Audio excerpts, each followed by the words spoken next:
साथियों प्रणाम। मैं मीनाक्षी एक बार आपके अपने प्लेटफॉर्म टारगेट विद केसीएच में। साथी जैसा कि आप देख पा रहे हैं आपके साथ, आपको सबसे पहले उसकी निकालनी होगी और उसके बाद उससे प्रश्नों का उत्तर देना होगा। यहाँ पर क्या कहता है पुरा नेपालेषु कपिलवस्तु नगरे शक्यानाम क्षत्रियाणाम मनसनो नाम राजा बभूव। देखिएगा, पुरा नेपाल पहले नेपाल की कपिलवस्तु नगर में शाक्य क्षत्रियों में शाक्य वंश में शुद्धोधन नाम के राजा बभूव हुए। तस्य चिराय संततिम अभिलषतो। तस्य मतलब उनकी चिराय मतलब लंबे समय बाद, संतति अभिलषतो मतलब संतान की अभिलाषा पूरी हुई थी। माया देव्याम सिद्धार्थो नाम कलिवर्षे चतुश्चत्वारिंशत् तद उत्तर उत्तर उत्तर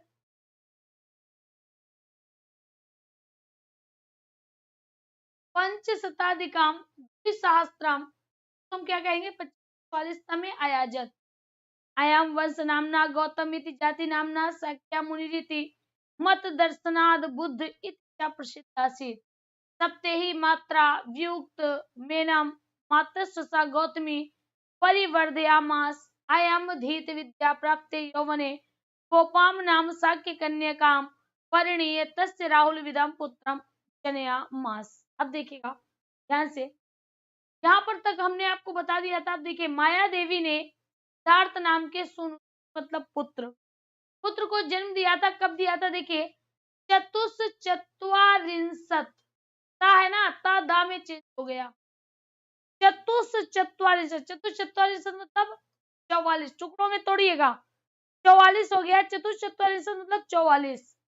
अब देखिए, उत्तर मतलब बाद, 44 बाद कहते पंच शताधिकम। पंचशता मतलब 500, ठीक है। अब यहाँ पर क्या लिखा? द्विसहस्त्रम मतलब 2000। देखिएगा, 44, 500, 2000, तो 2000 और 500 जब जाएंगे क्या हो जाएगा? 2500 हो जाएगा। जब इसमें आप 44 जोड़ देंगे तो यहाँ पर क्या हो जाएगा? 2544, यही तो हो जाएगा। देखिए, लिखा है 2544 तमे अयाजत। माया देवी ने सिद्धार्थ नाम के पुत्र को तमे अयाजत 2544 में जन्म दिया। अयम वंश नामना, इनके वंश के नाम पर गौतम इति जाति नामना, गौतम जाति के नाम पर शाक्य मुनिरीति मत दर्शनाद बुद्ध इति च प्रसिद्ध आसीत। यानी वंश के नाम पर इनको गौतम के नाम से जाना गया और जाति के नाम पर इनको शाक्य मुनि कहा गया। जाति के नाम पर इनको शाक्य मुनि कहा गया और वंश के नाम पर इनको गौतम के नाम से जाना गया। मत दर्शनाद बुद्धि, और दर्शन मत के अनुसार इनको बुद्धि के नाम से ये प्रसिद्ध थे। अगर दर्शन मत देखा जाए तो दर्शन मत या धर्म के आधार पर इनको भगवान बुद्ध कहा गया। भगवान बौद्ध जो थे, भगवान बुद्ध बौद्ध धर्म के जनक माने जाते हैं। सप्ते ही हम, जब आप इसको अलग करोगे तो आ जो है ना, आ और ई में डिवाइड हो जाएगा। तो यहाँ पर क्या होगा? सप्तेही का मतलब है 7 दिन। क्या हो जाएगा? 7 दिन। मात्रा मतलब माँ। 7 दिन बाद ही माँ वियुक्तेन, माँ से वियुक्त हो गए, माँ से अलग हो गए थे, क्योंकि जन्म के 7 दिन बाद ही इनकी माँ की मृत्यु हो गई थी और ये माँ से वियुक्त हो गए, अलग हो गए। 7 दिन बाद ही माँ से अलग हो गए। मातृस्वसा मौसी गौतमी ने परिवर्धयामास, इनका लालन पालन किया था, पालन पोषण किया था। अयम धीत विद्या, अयम इस विद्या को ग्रहण करने के बाद, यौवन काल में या जवानी में गोपा नाम की कन्या के साथ, गोपाम लिखा रहा, गोपा नाम की शाक्य कन्या के साथ परिणय, इनका विवाह हो गया। तस्याम, उससे राहुल विद्यम पुत्रम जनयामास, ने राहुल नाम के पुत्र को जन्म दिया। इसने राहुल नाम के पुत्र को जन्म दिया। चलिए आगे प्रश्न हैं। कहते हैं सिद्धार्थ ने किस घर में जन्म लिया था? आपको बताना है, दशरथ, शुद्धोधन, जनक या राम। फटाफट प्रश्नों के आंसर करिएगा सभी लोग। जी संतोष जी, उसकी माँ मर गई थी, मात्र 7 दिन बाद ही मर गई थी, और पिता जो थे, सॉरी, मौसी जो थी गौतमी, का पालन पोषण किया था। चलिए जल्दी से बताइएगा। यहाँ पर कहता है सिद्धार्थ ने किस घर में जन्म लिया? दशरथ, शुद्धोधन, जनक और राम। विकल्प क्या जाएगा? बी चला जाएगा, शुद्धोधन हो जाएगा। क्लियर। अगला क्वेश्चन, अगला क्वेश्चन, पढ़ने के साथ साथ लाइक पर भैया ध्यान, विशेष ध्यान दिया, क्योंकि अब हमको ऐसा लगता है ना कि हम पढ़ा जबरदस्त रहे हैं, आपको अच्छा नहीं लग रहा है। हम फालतू में ही पहले पढ़े हैं, पढ़ाए जा रहे हैं, पढ़ाए जा रहे हैं, और आप मजबूरी में पढ़ रहे हो, क्योंकि ना तो आपको चाहिए, ना आपको जरूरत, ना आपको अच्छा लग रहा है। आप ये सोच रहे हो कहाँ मैम अकेले ऐसे पढ़ाएंगी, तो लाओ क्लास देख ही लेते हैं। ऐसी बात है क्या?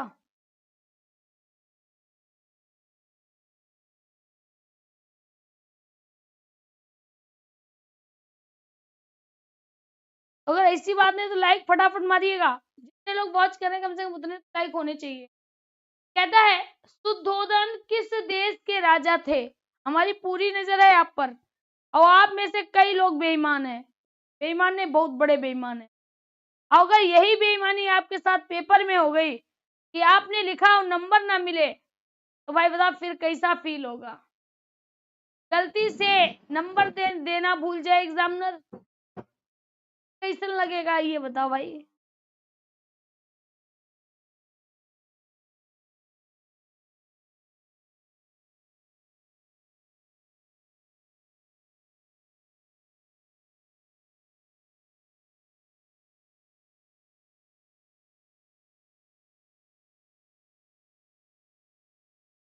चलिए यहाँ पर देखिएगा, कहते हैं शुद्धोधन किस देश का राजा था? अवध का, कपिल वस्तु का, मगध का, उड़ीसा का। विकल्प क्या जाएगा? कपिल वस्तु का था। बी विकल्प आपका राइट हो जाना है सभी का। आगे बढ़ते हैं। कहते हैं सिद्धार्थ की माता का क्या नाम था? सीता, गौतमी, महामाया या जानकी। जल्दी से बताइएगा, सिद्धार्थ की माता का क्या नाम था? सिद्धार्थ की माँ का क्या नाम था? तो मेरे साथियों, सिद्धार्थ की माता का नाम महामाया था, और इनकी मौसी का नाम गौतमी था। इनका पालन पोषण इनकी मौसी ने किया था। सी विकल्प आपका राइट हो जाएगा। सी विकल्प आपका राइट हो जाएगा। अगला, लेकिन देखिएगा, आप देखिएगा, अभी भी कुछ ऐसी मूर्तियां हैं, जैसे महान लोग हैं, तो इससे मतलब नहीं है क्या कहा जाता है क्या नहीं। लाइक नहीं करेंगे, चलो भाई तुम ही खुश रहो, मत करो लाइक। आगे देखिएगा, कहते हैं सिद्धार्थ का जन्म किस वर्ष हुआ था? तो अभी हमने आपको बताया था कली वर्ष था, और कली वर्ष कितना था? चतुश्चत्वारिंशत् तो था, इतना तो हमें याद था। द्विसहस्त्राम पंचाशतम, यहाँ पर आपका विकल्प क्या जाएगा? 2544 कली वर्ष से हो जाएगा। यहाँ पर आपका विकल्प भी चला जाना है। कहते हैं नाविक संधि का उदाहरण है, जल्दी से बताइए नाविक। अब देखिए यहाँ पर हम आपको बताते हैं नाविक का संधि। तो नाविक में कौन सी संधि होगी? आयादी संधि होगी। देखिएगा, जब हम नाविक को लिखेंगे तो कैसे लिखेंगे? ना प्लस आ प्लस वा प्लस ई, हाँ, तो ना हो गया, वी हो गया, का प्लस आ। अब यहाँ पर क्या लिखा है? आव। हमने आपको ये बताया था कि अगर ए होगा आय हो जाएगा, आय होगा तो आय हो जाएगा, ओ होगा तो अब हो जाएगा, और अगर अब होगा तो अब हो जाएगा। क्या होगा? अब हो जाएगा। यहाँ पर आपको क्या दिखाई दे रहा है भैया? आव दिखाई दे रहा है। क्या दिखाई दे रहा है? आव। तो जहां पर आपको आव दिखाई दिया, परेशान होने की कोई जरूरत नहीं, वहां पर औ लगा दो। ना में औ की मात्रा 9, जो बच्चा है उसको ऐसे ही लिख दो, 9 धन 1 हो जाएगा। पूछा जाए कौन सी संधि है, मेरे साथियों कहिएगा अयादी संधि हो जाएगी, ये विकल्प हो जाएगा। इसका सूत्र होता है HO ए अव यावा, HO एव यावा, HO एव यावा। विकल्प आपका। अगला क्वेश्चन कहता है सत्कार में संधि, कोई डरने की जरूरत है ही नहीं। सत्कार, यहाँ पर आपको क्या दिख रहा है, पहला वर्ण, बीच में क्या दिखा, पहला वर्ण। पहला वर्ण किस संधि में होता है, चर्त संधि में होता है, जिसका सूत्र होता है खरी, क्या होता है, खरिच होता है। अगर यहाँ पर आपसे बात की जाए कि जो खरिच है सत्कार का संधि विच्छेद होगा क्या, याद रखिएगा सद धन कारा, क्या हो जाएगा, सद धन कारा हो जाएगा। ता पहला वर्ण और पहला वर्ण अगर बीच में दिया हो तो आपकी खरिच संधि हो जाएगी, शर्त संधि हो जाएगी, ये विकल्प आपका राइट होगा। अब यहाँ पर कहता है मो अनुस्वार, मो अनुस्वार में अनुस्वार संधि हो जाती है, माँ का अनुस्वार हो जाना। झलाम जसवंत में जसत्व संधि हो जाती है और इष्ट नाष्ट में इष्टुत्व संधि हो जाती है, विकल्प क्या जाएगा, ये विकल्प हो जाएगा। अगला कहता है वृद्ध तर में प्रत्यय है, अगता है, तमप है, तरप है या तल है। तो ध्यान से देखिएगा, ये जितने भी आप प्रत्यय देख रहे हो, 1 2 3, ये जो तीनों प्रत्यय है ना, तीनों, ये तीनों तद्वित प्रत्यय है, जबकि अगता प्रत्यय जो है वह कृत प्रत्यय, क्या है, कृत प्रत्यय। सपोज करिए अगर पेपर में पूछ दिया गया कि निम्न में से कृत प्रत्यय कौन सा है, छांटिए, कैसे छाट पाओगे। अब यहाँ पर देखिएगा, तो जैसे आपसे पूछा गया वृद्ध तर, हमने आपसे क्या कहा, कभी भी अगर पूछा जाए प्रत्यय तो सबसे पहले एक शाब्दिक शब्द, जो एक शब्द है ना, आगे से शब्द निकाल लो, प्रत्यय तो आपका पीछे बन ही जाएगा। तो यहाँ पर शब्द क्या हो गया, वृद्ध, वृद्ध का मतलब होता है बूढ़ा, पीछे क्या लगा है, तर, तर का मतलब हो जाएगा तरफ, क्या हो जाएगा, तरफ हो जाएगा। विकल्प आपका क्या चला जाएगा, सी विकल्प चला, क्या जाएगा, सी विकल्प चला जाएगा, तरफ प्रत्यय हो जाएगा, तरफ प्रत्यय हो जाना है, ठीक है। अब यहाँ पर अगर पूछा जाए तल प्रत्यय से क्या जुड़ता है, क्या जुड़ता है, तरप से तर जुड़ता है, तमप से तम जुड़ता है, अगता से ता ये वाला, ता ये वाला और तम ये वाला। आगे बढ़ते हैं, कहता है गम इति धातो अक्त्वा प्रत्ययांत, अक्त्वा प्रत्ययंताम रूपम। कहता है गम इति धातु, कहता है गम धातु में अक्त्वा प्रत्यय अंत में आने पर, गम धातु में अक्त्वा प्रत्यय अंत में आने पर क्या रूप बनेगा, क्या रूप होगा। देखिएगा गम के रूप कैसे चलते हैं, यहाँ पर अगर देखा जाए तो 2 होंगे। गम में जब आप अक्त्वा जोड़ोगे ना, यहाँ पर मुख्य क्या होगा, गत्वा हो जाएगा, क्या हो जाएगा, गत्वा हो जाएगा। क्योंकि अगर अक्त्वा प्रत्यय पूछा जाए, ध्यान से देखिएगा, इससे पूर्वकालिक क्रिया का निर्माण होता है, किससे होता है, पूर्वकालिक क्रिया का निर्माण होता है, यानी क्रिया में कर या के जाता है, क्रिया में के या कर जुड़ जाता है, यानी यहाँ पर क्या होगा, चा कर, और जो शब्द बनता है, शब्द क्या बनता है, अव्यय का निर्माण हो जाता है, का निर्माण हो जाता है, अव्यय का निर्माण हो जाता है।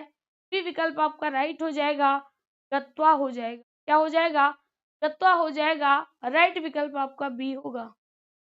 आगे बढ़ते हैं, कहता है अधिगोपम में कौन सा समाप है, कौन सा समास है, समास विग्रह करके भी आप सभी को बताना है जल्दी से।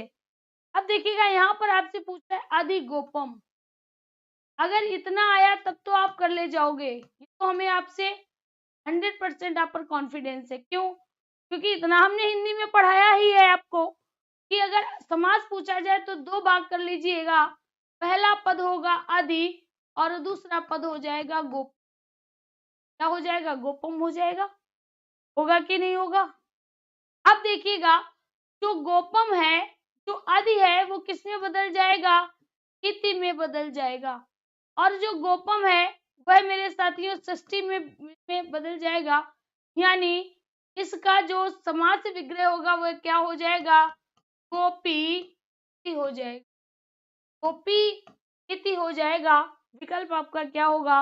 अव्ययीभाव समास हो जाएगा, क्योंकि इसका जो पहला पद है आदि, आदि क्या है? आदि उपसर्ग है और पहला पद अगर उपसर्ग होता है अव्ययीभाव समास होता है।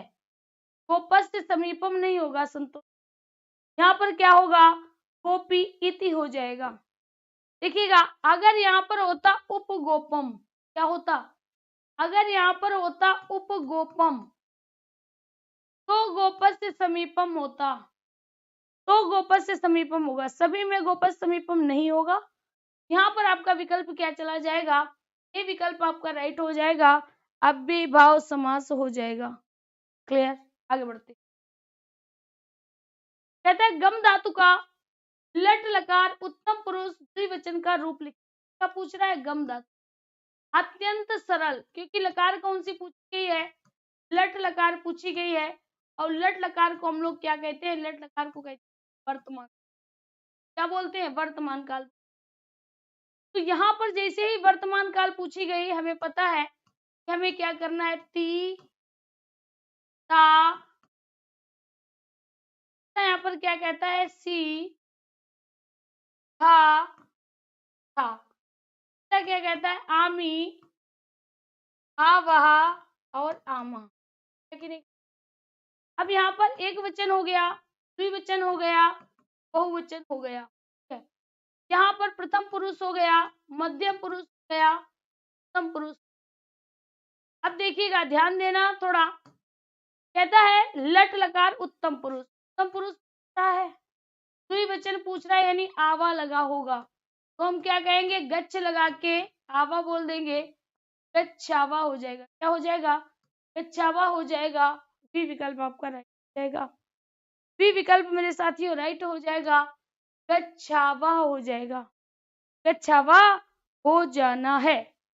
आगे बढ़ते हैं।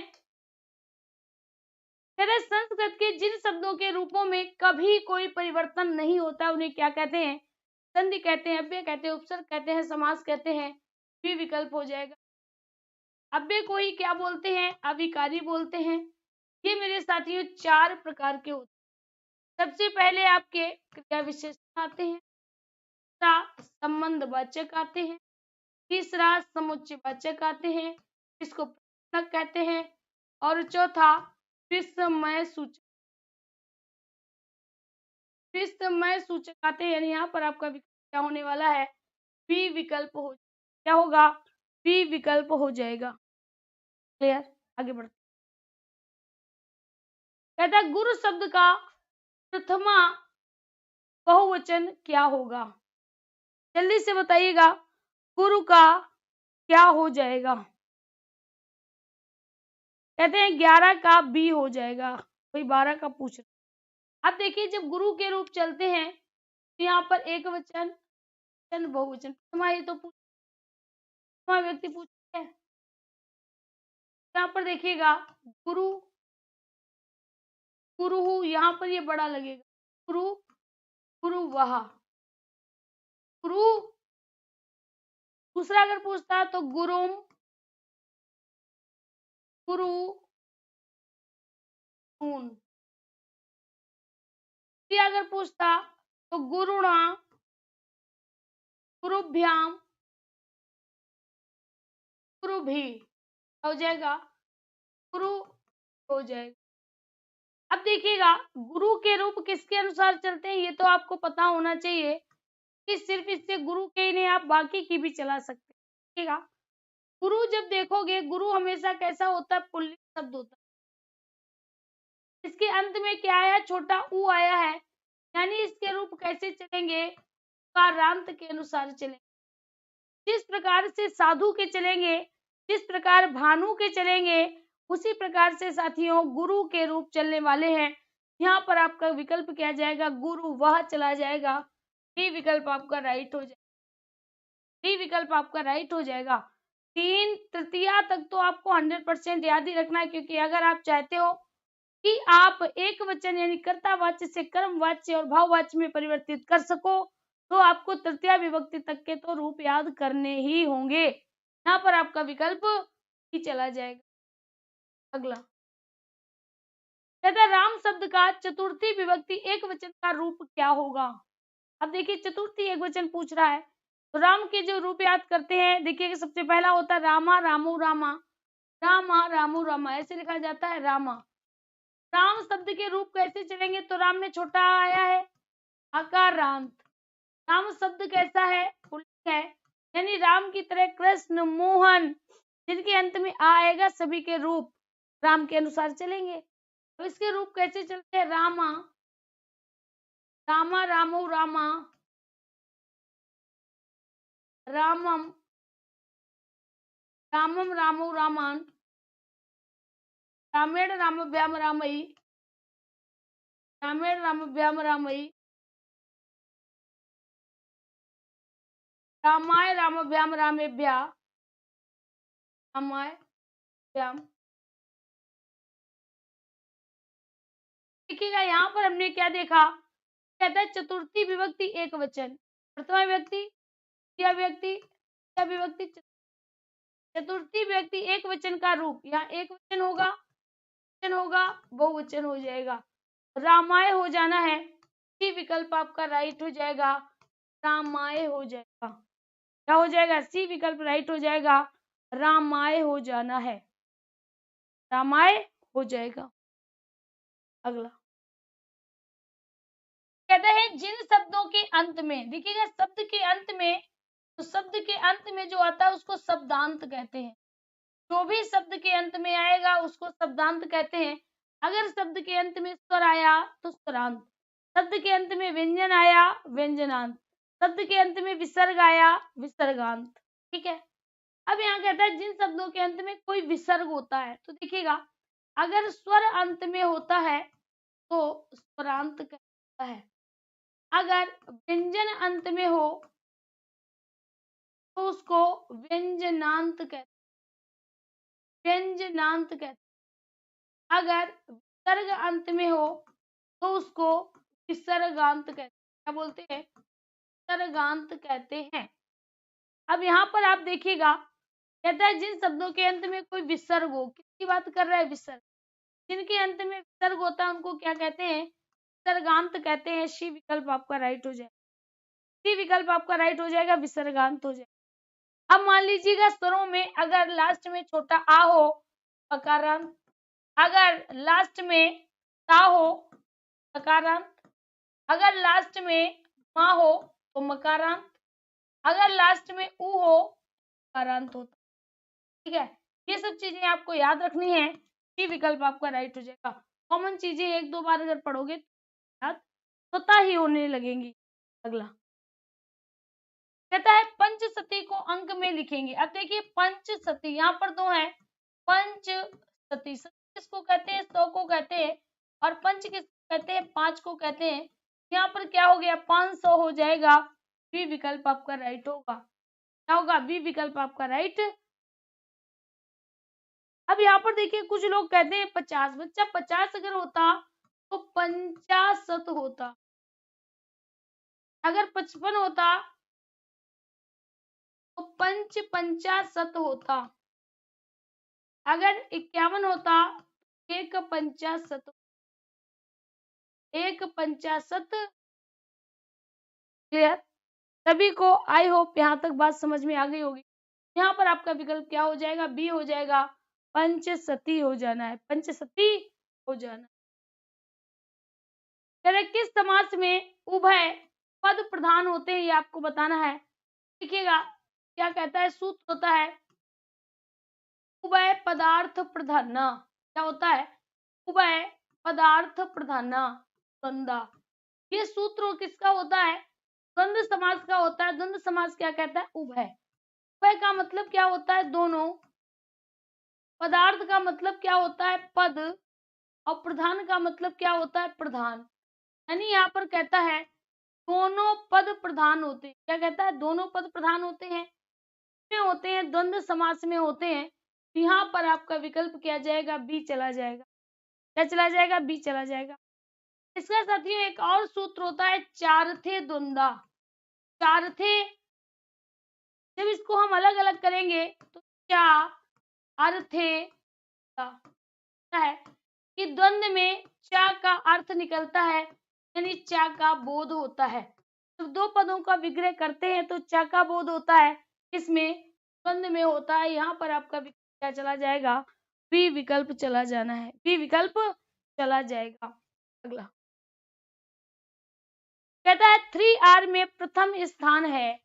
अब देखिएगा यहाँ पर क्या कहता है? 3R, 3R। 3R का मतलब क्या होता है? 3R का मतलब होता है 3।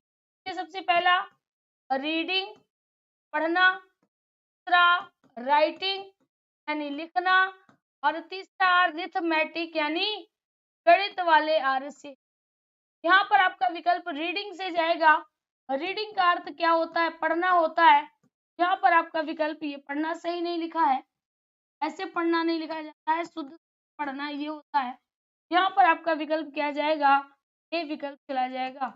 दूसरे का अर्थ लिखना होता है राइटिंग से, और तीसरा आर का अर्थ गणित से है। 3R में प्रथम स्थान किसका है? पढ़ने का है। ए विकल्प राइट, ए विकल्प आपका राइट हो जाएगा। ठीक है, अगला क्वेश्चन कहता है देखो और कहो विधि कहा जाता है। देखो और कहो, ये क्वेश्चन हम 2-4 बार करवा चुके हैं।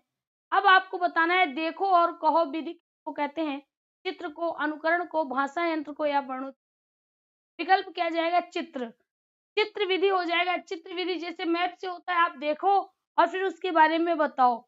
अनुकरण विधि से सुनो और बोलो, अनुकरण विधि में सुनो और बोलो, भाषा यंत्र में सुनो और बोलो, वर्णोच्चारण में सुनो और बोलो, जबकि चित्र में देखो और बोलो। ये विकल्प आपका राइट हो जाना है, ये विकल्प राइट हो जाएगा। अनुकरण में भैया सुन के अनुकरण किया जाता है या देख के अनुकरण किया जाता है। चलिए, यहाँ पर कहा गया है अव्यय है। अव्यय का मतलब जो बदले नहीं वो अव्यय है। हो, त्वम, त्वरिता या उत। विकल्प क्या होता है? त्वरिता हो जाएगा। त्वरित का मतलब क्या होता है? शीघ्र होता है। उत्तीर्ण जो है वह क्रिया है, तुम जो है वह सर्वनाम है, और जो भव है वो भी क्रिया है। तो यहाँ पर आपका विकल्प क्या जाना है? त्वरिता चला जाएगा। सी विकल्प आपका राइट हो, सी विकल्प आपका राइट हो जाएगा। सभी का यहाँ तक। अगला कहता है मेघ का पर्यायवाची बताइए। मेघ किसको कहते हैं? मेघ कहते हैं बादल को। मेघ बादल को कहते हैं। बादल का पर्यायवाची बताना है। क्या पुंडरीकम होता है? नहीं, कमल का होता है। क्या कुबलेयम होता है? नहीं, नहीं, कमल का होता है। उसेसियम कमल का होता है। जबकि नीरदय, नीरदा यानी नीर मतलब पानी को, दा मतलब देने वाला, पानी को कौन देता है? बादल देते हैं। यहाँ पर आपका विकल्प क्या जाएगा? डी विकल्प चला जाएगा, डी विकल्प चला जाएगा। आगे बढ़ते, कहता है विंशति शब्द से लेकर नवति। देखिएगा यहाँ पर लिखा है विंशति, ई में क्या निकला है? ई निकला है, तो ये क्या हो जाएगा? इकारांत हो जाएगा। और इकारांत शब्द कैसे होते हैं? अधिकतर होते हैं। ये विंशति से ना होकर याद रखना नव, नव, नव, एको न विंशति से होंगे, 19 से होंगे। एको ना सती से लेकर, अब देखिए क्या कहता है? नवति। क्या बोलता है? नवति। नवति का अर्थ क्या होता है? नवति, नवति में भी अंत में ई है, क्या होगा? इकारांत हो जाएगा। और इकारांत कैसे होते? नवति को ना लेकर हम क्या करेंगे? नव, नौ नवति, यानी नौ नवति का मतलब है वह आपके क्या होते हैं? जाते हैं। तो ये सभी के सभी शब्द हमारे स्त्रीलिंग के होते हैं। विकल्प क्या जाएंगे? बीच। अगर यहाँ पर होता सहस्त्रम, सहस्त्रम नपुंसक लिंग का होगा, अयूतम नपुंसक लिंग का होगा, प्रयुतम, प्रयुतम, लक्षम, ये सभी के सभी नपुंसक के हो जाएंगे। यहाँ पर आपका विकल्प क्या जाएगा? बी विकल्प चला जाएगा। स्त्रीलिंग हो जाना है, स्त्रीलिंग हो जाना है।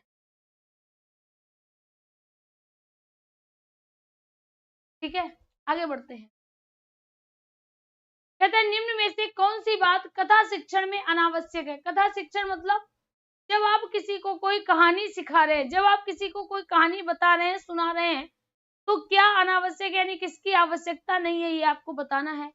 कथा सुनना, वही कथा जब कोई सुनाएगा तो सुनने की आवश्यकता होगी। कहते हैं पुस्तक का प्रयोग, सरल भाषा या कथा की मुख्य विशेषता का उल्लेख।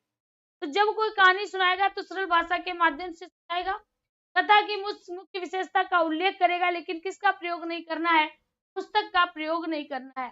सबसे पहले आप कहानी पढ़ लीजिएगा और कहानी पढ़ने के बाद उसका अपने शब्दों में प्रयोग करके बच्चों को सुनाना है। जब बच्चों को कोई कथा सुनानी है, कहानी सुनानी है, किताब का प्रयोग कदापि ना करें। यहाँ पर आपका विकल्प क्या जाएगा, बी विकल्प चला जाएगा, पुस्तक का प्रयोग। क्या हो जाएगा, पुस्तक का प्रयोग। अगला कहता है द्रगा किस शब्द का पर्यायवाची है। अब देखिएगा द्रगा, द्रग की बात करता है। द्रग, द्रग किसे कहते हैं, आंख, चक्षु, लोचन, नयन, लोचन, नयन, ये सभी के सभी किसके पर्यायवाची है, आंख के। आम्र का आम होता है, अंबरम आकाश का होता है, नैनम हो जाएगा दिशा कर रात को करने वाला यानी चंद्रमा होता है। विकल्प आपका क्या जाएगा, सी विकल्प चला जाएगा, नैनम हो जाएगा। क्या होगा, नैनम हो जाएगा। राइट विकल्प हमारा सी जाना है, राइट विकल्प सी हो जाएगा। अगला कहता है अंका का अर्थ बताइएगा। अंका, अंक किसे कहते हैं, एक तो अंक संख्या होती है, एक अंक क्या होती है, एक अंक कहते हैं संख्या को, इसमें 1 से लेकर 9 आते हैं। दूसरा जो अंक होता है, दूसरा अंक होता है गोद को। दूसरा अंक किसे कहते हैं, गोद। अंक के दो अर्थ हैं, एक तो संख्या होती है और दूसरा अंक किसे कहते हैं, गोद को। ठीक है, गोदा हो जाएगा, बिल्कुल सही। नेत्रम नहीं होगा, उपवनम नहीं होगा, नाटकम नहीं होगा, गोदा हो जाएगा। क्या हो जाएगा, गोदा हो जाएगा। राइट विकल्प आपका क्या होना है, ए विकल्प हो जाएगा, गोदा हो जाएगा। आगे बढ़ते, बहुत ही इंपॉर्टेंट लाइन है। कहता है हितम मनोहारी। हितम मतलब हितकारी, हितम मतलब जिसमें आपका हित छिपा हो, जो आपके लिए अच्छी हो। कहता है मनोहारी, मनोहारी मतलब मन को हरने वाली। एक तो आपके के लिए हितकारी और दूसरा मनोहारी, मन को हरने वाली। मनोहारी मतलब मन को हरने वाली। बचा बातें या वाक्य दुर्लभ है। यहाँ पर क्या कहता है, एक साथ दो वाक्य कहना जो हितकारी भी हो और आपके मन को हरे, दोनों बातें एक साथ कहना दुर्लभ है। दोनों बातें एक साथ कहना दुर्लभ है। ये बात किसमें कही गई, कुमार संभव में, किरातार्जुनीयम में, शिशुपाल में या अभिज्ञान शाकुंतलम। विकल्प क्या जाएगा, किरातार्जुनीयम में चला जाएगा, बी विकल्प हो जाएगा। किरातार्जुनीयम को भारवी ने लिखा है, राहत त्रयी के अंतर्गत आता है और इसमें 18 सर्ग हैं। क्या है, 18 सर्ग हैं। इसमें मेरे साथियों 18 सर्ग है। कहता है माँ ब्रूही दीनम बचाइए। शायद अभी कुछ दिन पहले भी हमने लिए थे, माँ ब्रूही मत बोलो, दीनम बचा, दीन वचन मत बोलो। किसी से ऐसे वचन मत बोलो जो उसको खराब लगे, जो उसको आहत करे, ऐसे वचन नहीं बोलने चाहिए। कहता है ये किससे लिए गए हैं, ये नीति शतक से लिए गए हैं। नीति शतक को मेरे साथियों भर्तृहरि ने लिखा है, जिसमें नीति के 100 श्लोक, नीति के 100 श्लोक वर्णित है। विकल्प आपका क्या चला जाएगा, बी विकल्प हो जाएगा, बी विकल्प हो जाना है, नीति शतक हो जाएगा, नीति शतक हो जाना है। अगला कहता है सुंदर का विलोम बताइएगा। सुंदर, असुंदर, कुरूप, अपवित्र, मलिन। तो देखिए मलिन का मतलब क्या, मलिन का क्या होगा, स्वच्छ होगा। अपवित्र का पवित्र हो जाएगा, सुंदर का कुरूप हो जाएगा, सुंदर का क्या हो जाएगा, कुरूप हो जाएगा। बी विकल्प आपका राइट हो जाएगा, बी विकल्प आपका राइट हो जाएगा। अगर असुंदर नहीं होगा, कुछ लोग असुंदर लगाएंगे, असुंदर नहीं होगा। सुंदर का मतलब होता है, सुंदर मतलब बहुत खूबसूरत हो, और सुंदर का अपोजिट क्या हो जाएगा, कुरूप हो जाएगा। विकल्प आपका बी चला जाना है, विकल्प आपका बी चला जाना है। जिन लोगों ने ए लगाया है, क्या सोच के लगाया है भाई, ऐसा ना करें। अगला कहता है कृकलासा शब्द का अर्थ बताइएगा। केकड़ा, गिलहरी, गिरगिट या केचुआ। केचुआ को कहते हैं, देखिए केचुआ, केंचुलिका, ऐसे याद करना ट्रिक से, केंचुलिका। केचुआ को क्या कहते हैं, केंचुलिका या गंडूपदा। क्या कहते हैं, गंडूपदा। गिरगिट को बोलते हैं क्रकलासा, क्रकलासा, चासा भी बोलते हैं, क्रकलासा, चासा। आगे देखिएगा, गिलहरी को क्या बोलते हैं, गिलहरी को बोलते हैं चिक्रोडा, चिक्रोडा। और केकड़ा को बोलते हैं करकटा, करकटका। ठीक है, यहाँ पर क्रकलासा राइट विकल्प होगा, सी विकल्प आपका राइट हो जाएगा, सी विकल्प राइट हो जाएगा। क्या कहेंगे, क्रकलासा कहेंगे, क्रकलासा हो जाएगा राइट विकल्प आपका। अगला कहता है आमरणम शब्द में जुड़ा उपसर्ग बताइएगा, यानी आमरण में क्या जुड़ा है, उपसर्ग जुड़ा है। और अगर इसमें उपसर्ग जुड़ा है तो इसमें समास कौन सा होगा, उपसर्ग का प्रयोग जिसमें किया जाता है, समास कौन सा होता है, अव्ययी भाव समास हो जाता है। क्या हो जाता है, अव्ययी भाव समास हो जाता है। यहाँ पर अगर देखा जाए अव्ययी भाव समास होगा, चलिए यहाँ पर हम लिख लेते आमरणम। पहला पद क्या है, आ है, दूसरा पद क्या है, मरणम है। क्या है, मरण। अब जो आ है वह क्या है,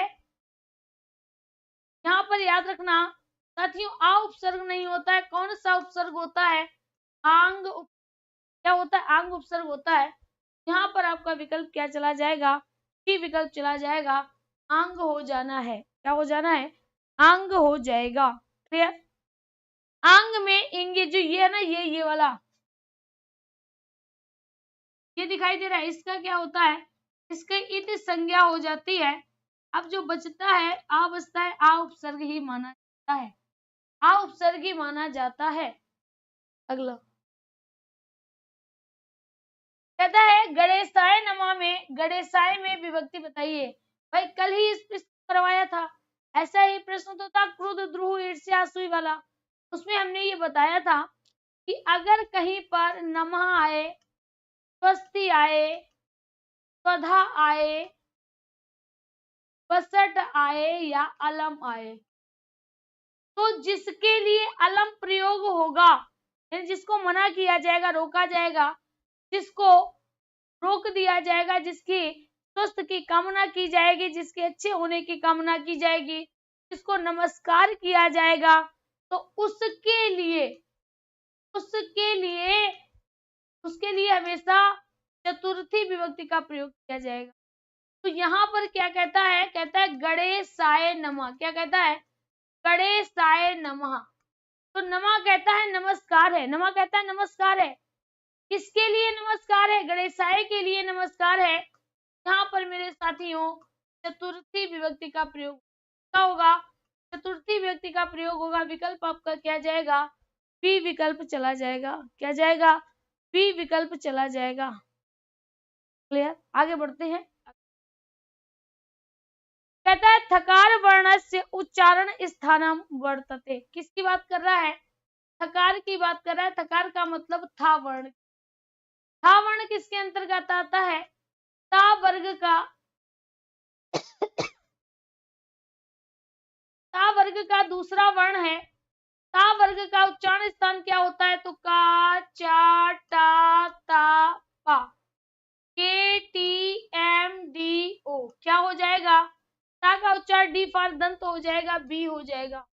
इसका सूत्र होता है ल, तु, ल, ता, नाम, दंता। क्या होता है, लर्तुल सानाम दंता, ये इसका सूत्र होता है। विकल्प आपका क्या चला जाना है, बी विकल्प हो जाएगा। अगला क्वेश्चन अगला क्वेश्चन नहीं है, देखिएगा आप में से अगर कोई भी साथी हमारा ऐसा है जिसको समास में समस्याएं आ रही हैं, क्योंकि जस्ट इसके बाद कारक विभक्ति चल रही है संस्कृत में पेड बैच में, और जस्ट इसके बाद जो हमारा टॉपिक होगा वह समास होगा। अगर आपको समास में, छंद में, अलंकार में कोई भी अगर आपको डाउट होता है या आपको नहीं पता है, तो अगर आप पूरा पढ़ना चाहते हैं, क्योंकि एग्जाम के लिए साथियों जरूरी है थ्योरी आना, तो अगर आप थ्योरी पढ़ना चाहते हैं तो जुड़ जाइए बैच से। One day exam study play store से डाउनलोड कर लीजिएगा, और सुपर टेट 2023 के लिए जो आने वाले समय में आपको पूरा का पूरा सिलेबस कराया जाएगा। क्लासेस स्टार्ट हो चुकी हैं और लगभग आपका 2-2, 3-3, 4-4 चैप्टर भी हो चुके हैं। तो किसी भी हमारे साथी को अगर Sanskrit, Hindi, GS, math, English किसी में भी समस्या है, तो अगर आप चाहो तो जिसमें समस्या है वही बैच ले सकते हैं। और अगर आप पूरा का पूरा सुपर टेट का बैच लेना चाहते हैं तो पूरे का पूरा सुपर टेट का बैच ले लीजिए, जिसमें कि आपको सब कुछ मिलने वाला है।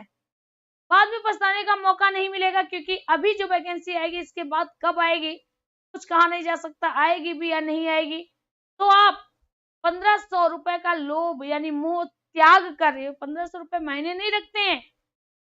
अगर आप मोह लगाए बैठे हैं तो लगाते रहिएगा, समय का बहाना बनाते रहिएगा, आने वाली वैकेंसी आएगी और आकर निकल जाएगी। जैसे अभी हमने जब कल कहा था तो हमारे कुछ साथी कह रहे हैं कि 4 साल से यही पढ़ रहे हैं। 4 साल से आपने क्या पढ़ा? आप तो पढ़ना वही चाहते हैं जो आप पढ़ते रहे। अगर जरा सा क्वेश्चन का स्टैंडर्ड बढ़ा दो तो आप कहते हैं ये नहीं आएगा, ये आउट ऑफ सिलेबस है। भाई एक बात बताओ, पेपर क्या आप बना के रख के आए हैं?